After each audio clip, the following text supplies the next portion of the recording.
Greetings LEGO fans! For today's build, we have a set from the Ideas line, the Leviathan, a ship in a bottle. This is kit number 21313 and has 962 pieces. It's a nice little display piece that should look pretty great when done. But before we get to see how it looks, let's open the box and see what we got inside.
As it was with the dinosaur fossil kit I reviewed last week, the Ideas line continues to please me with its creative and fun designs.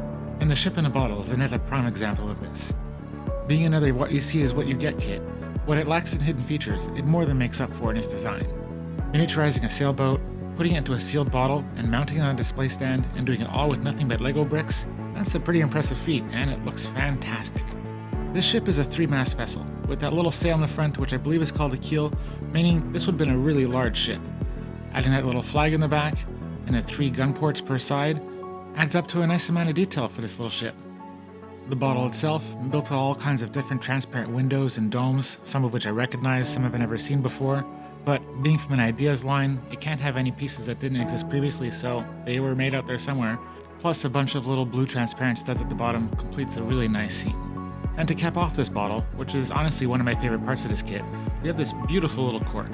Created to have the illusion that it actually goes inside the bottle, stopping it up at the top, and with this nice little wax seal. I really can't explain why, but I find this part to be so satisfying and I just love it. The display stand, while pretty basic, is also quite pleasing in its own ways. Having the little name plaque of the ship, the Leviathan, these 2 little globes on each corner, a little Lego compass just to meet the ship itself, and of course the mounting arms, which hold the bottles firmly in place.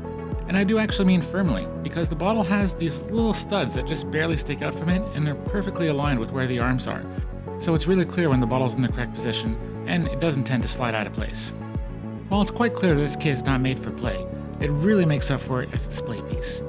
Since I put it on display, some of my guests have actually been drawn to it more than some of the larger and more technically impressive kits that I have next to it. So it's really a very effective display piece, and if you're looking for something that catches the eye, this one won't disappoint.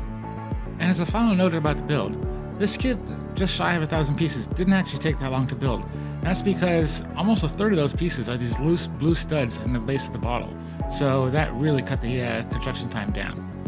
And that wraps up the review of this kit. I'm pretty pleased with it. If you get it, I'm pretty sure you will be too. And I hope to see you back here next week when I review the next one. Until then, have a good one.